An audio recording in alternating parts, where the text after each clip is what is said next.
Good morning. Are you Stephanie Martin? Yes, ma'am. Give me just a second, please. Will your client waive the formal reading of the indictment in each case? Yes, Your Honor.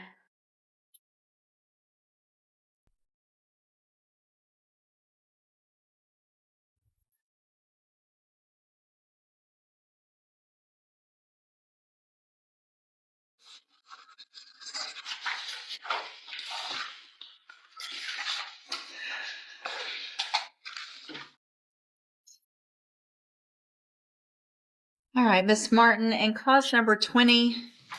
Let's see, where am I start? Which one's being dismissed? It's ending in 247, Judge. And cause number 24, DCCR 0248. You're charged with the state jail felony offense of possession of a controlled substance from October 1st of 2023.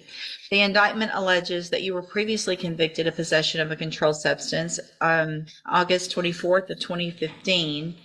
And then after that was final, you were convicted of possession of a controlled substance April 11th of 2016, and also convicted of fraudulent use of identifying information on April 11th of 2016. And how do you plead to that charge? Guilty. And are those prior offenses true? Yes, ma'am.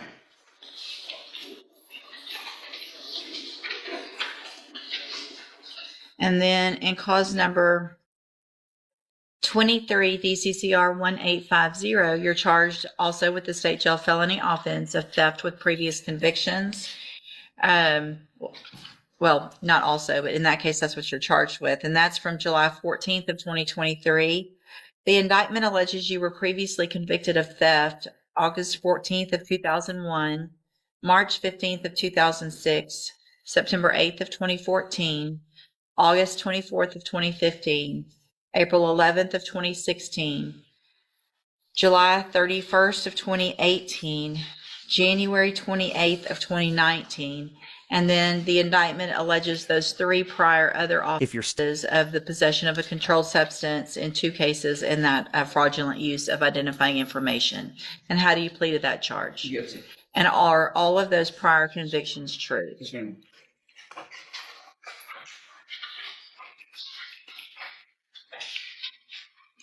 In cause number 250376, you're charged with the state jail felony offense of theft of property with previous convictions. This offense date is from February 7th of 2025. It alleges all of those same prior theft offenses as well as the same prior state jail felony offenses. And how do you plead to that charge? Guilty. And again, are those prior convictions true? Yes, ma'am.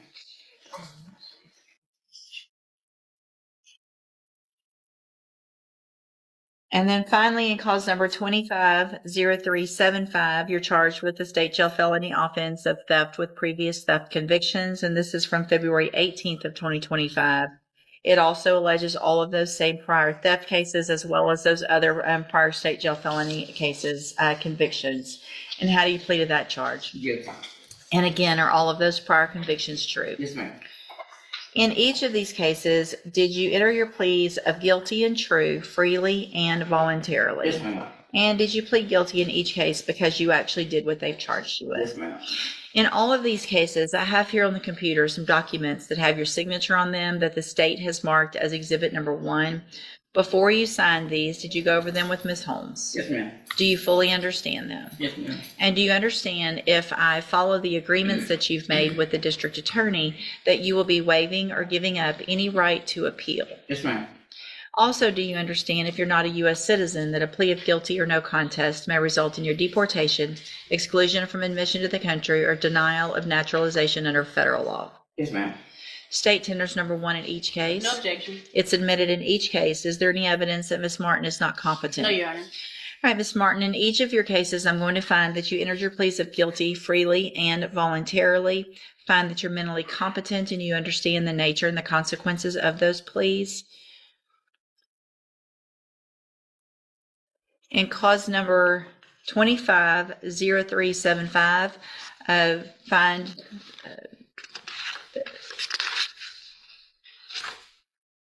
sorry, okay. In 30735, find sufficient evidence to find you guilty, and at this time find you guilty of the state jail felony offense of theft with prior convictions. Find all of the prior convictions true.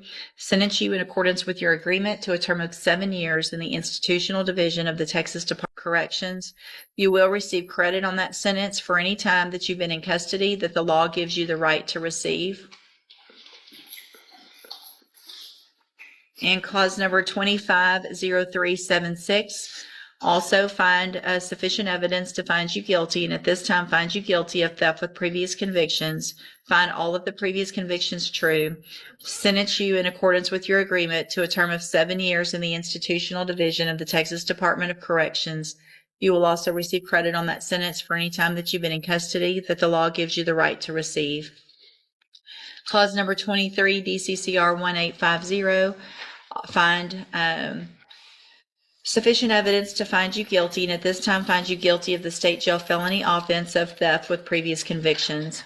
Find all those prior convictions true. Sentence you in accordance with your agreement to a term of 7 years in the institutional division of the Texas Department of Corrections. You will also receive credit for that on that sentence for any time that you've been in custody that the law gives you the right to receive. And clause number 24, DCCR 0248, also find sufficient evidence to find you guilty, and at this time find you guilty of the state jail felony offense of possession of a controlled substance. Find all of those prior convictions true. Sentence you in accordance with your agreement to a term of 7 years in the institutional division of the Texas Department of Corrections. You will also receive credit on that sentence for any time that you've been in custody that the law gives you the right to receive.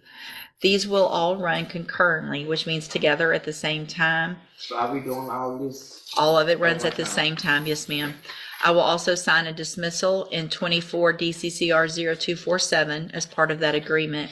I'm sorry. Yes, sir. The plea also contemplates the declination of prosecution of the unfiled possession of a controlled substance that appears in BPD number 2025002990.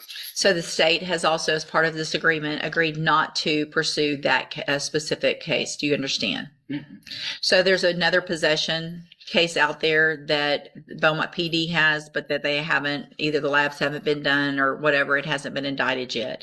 What they're saying is they're not going to pursue that case. So it will not be indicted. You're not going to have to come back here and take care of that case.